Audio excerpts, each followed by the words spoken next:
రక్షకుడును విమోచకుడునైన యేసుక్రీస్తు పరిశుద్ధ నామం పేరిట మీ అందరికీ వందనాలు తెలియజేస్తూ ఈ ఉదయకాల సమయంలో దేవుడు తన ఐశ్వర్యం చొప్పున క్రీస్తు యేసునందు మహిమలో మీ ప్రతి అవసరాలు తీర్చి మిమ్మల్ని అందరినీ బహుగా దీవించునుగాక.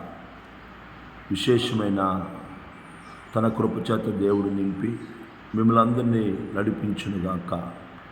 దేవుడైన యెహోవా మీకును మీ కుటుంబాలకు తోడై ఉండి మిమ్మల్ని అందరినీ బహుగా ఆశీర్వదించునుగాక. ఆమేన్. దేవుడైన యెహోవా మేలు చేయుటకై ఎల్లప్పుడూ మీతో కూడా ఉండునుగాక. ఆమేన్. దేవుని బిడ్డలారా, ఈ ఉదయకాల సమయంలో చదవబడిన లేఖన భాగం నుంచి కొద్ది మాటలను మనం ధ్యానం చేసుకుందాం. ఆమోసు ప్రవక్త ద్వారా దేవుడు రాయిస్తున్న మాటలను మనం గమనించినట్లయితే ఆమోసు గ్రంథము 5వ అధ్యాయము 14వ వచనంలో మీరు బ్రతుకున్నట్లు అని మాట్లాడుతూ ఉన్నాడు. అన్నాడు దుర్మార్గత, అన్యాయము, దోచుకోవటము, ఇతరుల ఎడల కఠినంగా నడుచుకోవటము, అక్రమంగా జీవించటము, ఇవన్నీ కూడా జరుగుతున్న పరిస్థితులు చూసి ఆమోసు ద్వారా దేవుడు మాట్లాడుతున్నట్లు ఏంటంటే, మీరు బ్రతుకున్నట్లు కీడు విడిచి మేలు వెదకుడి. దేవుని బిడ్డలారా, మీరు బ్రతుకున్నట్లు. ఈరోజు ప్రతి మానవుడు కూడా బ్రతకాలి, బ్రతకటం కోసము ఏదైనా చేస్తూ ఉన్నాడు. బ్రతకటం కోసం ఎక్కువ కాలం బ్రతకాలని, మరణం నొందకుండా ఉండాలని, ఆరోగ్యంగా ఉండాలని, బలంగా ఉండాలని ఈనాడు మానవుడు ఆరోగ్యాన్ని కాపాడుకోవడం కోసము దేనినైనా చేస్తూ ఉన్నాడు. ఎంత డబ్బులైనా ఖర్చు పెడతా ఉన్నాడు. ఎందుకంటే బ్రతకాలి, సుఖంగా బ్రతకాలి అనే ఆలోచన చాలామంది జీవితాల్లో ఉంటుంది. నా ప్రియమైన దేవుని బిడ్డలారా, బ్రతకటానికి ఎన్నో మందులు వాడుతూ ఉన్నారు. బ్రతకటానికి ఎన్నో బలమైన ఆహారాలు తీసుకుంటూ ఉన్నారు.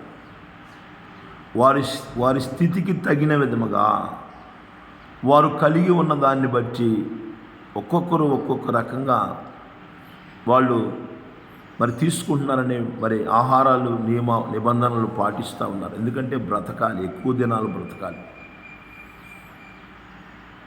బైబిల్ చెబుతుంది, జీవమును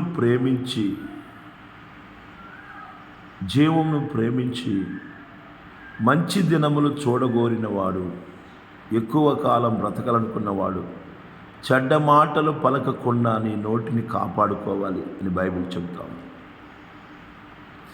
ఇక్కడ ఆమోసు ప్రవక్త ద్వారా దేవుడు చెబుతున్న మాట ఏంటంటే, కీడు విడిచి మేలు వెదకుడి.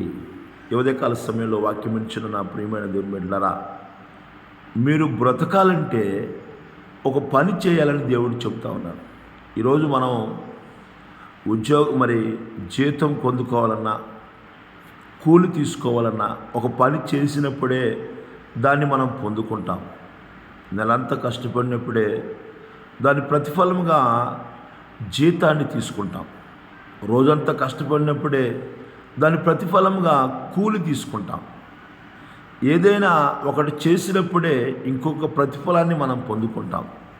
అలాగే మనము బ్రతకాలంటే దేవుడు ఏమి చెయ్యాలి అని చెబుతున్నాడంటే, ఇక్కడ కీడు విడిచి మేలు వెదకుడి. ఉదయకాల సమయంలో వాక్యం ఇచ్చిన నా ప్రియమైన దేవుని బిడ్డలారా, కీడు అనేది విడిచిపెట్టాలి, చెడును విడిచిపెట్టాలి, చెడును అసహించుకోవాలి. వాక్యం చెబుతుంది, యెహోవా యందు భయభక్తులు కలిగి చెడుతనమును అసహించుకొనుము, అప్పుడు నీవు బ్రతుకుతావు. అప్పుడు నీ దేహమునకు ఆరోగ్యమును, నీ ఎముకలకు సత్తువ కలుగుతుంది అని జ్ఞాని అయిన సొలొమోను ద్వారా దేవుడు చెబుతా ఉన్నాడు. నా ప్రియమైన దేవుని బిడ్డారా, కీడు చేయటం మానాలి, మేలు చేయటం నేర్చుకోవాలి. మంచి చేయటం. ఎవరికి మంచి చేయాలి? మనకు మనం మంచి చేసుకోవడం కాదు, పొరుగువానికి మంచి చేసి పొరుగువానికి మేలు చేసే వ్యక్తులుగా ఉండాలి. అపుస్తలుడైన పౌలు అంటాడు గలతీయులకు రాసిన పత్రికలో, సమస్త మనుషులకు మేలు చేయుడి, మరి విశేషముగా అంటాడు. మనుషులందరికీ మేలు చేయాలి, మరి విశేషముగా ఎవరికి మేలు చేయాలంటే విశ్వాస గృహమునకు చేరిన వారి ఎడల మేలు చేయాలి. ఉదయకాల సమయంలో గమనించగలుగుతున్నావా? ప్రభుని వెంబడిస్తున్న నీ జీవితంలో మేలు చేసే వ్యక్తిగా ఉంటున్నావా? కీడు చేసే వ్యక్తిగా ఉంటున్నావా? మంచి చేసే వ్యక్తిగా ఉంటున్నావా? చెడు చేసే వ్యక్తిగా ఉంటున్నావా? పౌలు అంటాడు గలతీయులకు రాసిన పత్రికలో, మేలు చేయుట యందు విసకక ఉందుము. ఈనాడు మేలు చేయడానికి చాలామందికి ఇసుకు వస్తూ ఉంది. ఇసుకు తలపడుతుంది, ఇసుకు పడుతూ ఉంది. నా ప్రియమైన దేవుని బిడ్డలారా, ఈ ఉదయకాల సమయంలో ప్రభుని వెంబడిస్తున్న మన జీవితాలలో యేసుక్రీస్తు ప్రభుల వారు ఆయన చనిపోయే వరకు కూడా, బ్రతికి ఉన్నంత కాలము కూడా మేలు చేయుచూనే ఉన్నాడు. మేలు చేయుచూనే ఉన్నాడు. కనుక దేవుని బిడ్డలుగా మన జీవితాలలో మనము పొరుగు వారికి, మరి విశేషముగా విశ్వాస గృహమునకు చేరిన వారికి మేలు చేసేవారిగా ఉండాలని, అలా మనం చేసినప్పుడు మీరు బ్రతుకుదురు అంటున్నాడు. మనము ఆ పని చేస్తే దేవుడు ద్వారా 2 కార్యాలు మనం పొందుకుంటాం. ఒకటి ఏంటంటే బ్రతుకుతాము, రెండోది మీరు అనుకుని చొప్పున దేవుడైన యెహోవా మీకు తోడుగా ఉండును. దేవుడు మనకు తోడుగా ఉంటాడు. ఈ ఉదయకాల సమయంలో గమనించగలుగుతున్నావా?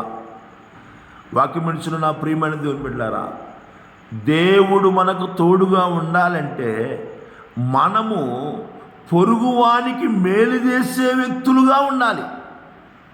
పొరుగువారికి మేలు చేయట్లేదంటే దేవుడు మనకు తోడుగా ఉండడు అనే విషయాన్ని గుర్తుంచుకోవాలి.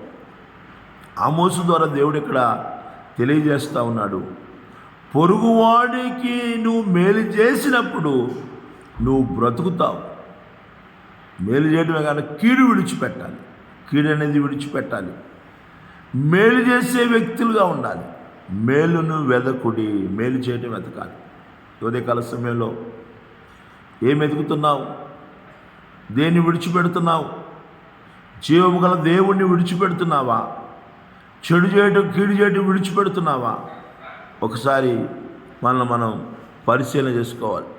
దేవుని వాక్యం చెబుతుంది, ప్రభుని వెంబడిస్తున్న మన జీవితాలలో ఆమోసు ద్వారా దేవుడు అంటున్నాడు, మీరు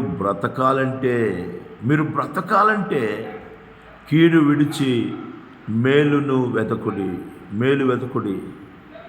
అప్పుడు వాక్యం చెబుతుంది 14వ వచనములో, దేవుని బిడ్డలారా, అలాగు చేసిన ఎడల మీరు అనుకొని చొప్పున దేవుడును సైన్యములకు అధిపతియగు యెహోవా మీకు తోడుగా ఉండును. ఈరోజు ప్రతి ఒక్కరు కూడా దేవుడు మాకు తోడుగా ఉండాలి అనుకుంటున్నారు. మంచిదే, దేవుడు మనకు తోడుగా ఉండేట కొరకే ఆయన ఈ లోకానికి వచ్చాడు. మనకు తోడుగా ఉండే దేవుడు ఆయన మనకు తోడుగా ఉంటే మన జీవితంలో గొప్ప మేలులు కలుగుతాయి. ఉదయకాల సమయంలో దేవుని బిడ్డలారా, దేవుడు నీకు తోడుగా ఉండాలనుకుంటే 2 పనులు చేయాలి. ఒకటి ఏంటంటే కీడు విడిచిపెట్టాలి, రెండోది ఏంటంటే మేలు చేయాలి. మేలు చేసే వ్యక్తిగా మనం ఉన్నప్పుడు మనం బ్రతుకుతాము, దేవుడు మనకు తోడుగా ఉంటాడు. చాలా విషయాలు ఉన్నాయి.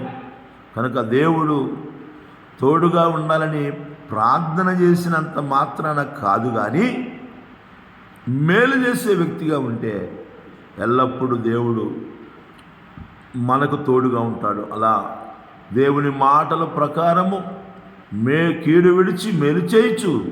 దేవుని ద్వారా కలిగే గొప్ప మేలులు పొందుకునే కృపను, ధన్యతను ప్రభు ప్రతిబిడ్డకు దయచేయును గాక. దేవుడి కొద్ది మాటలు మనందరి వినికిల్లో దీవించి ఆశీర్వదించునుగాక. ఆమేన్.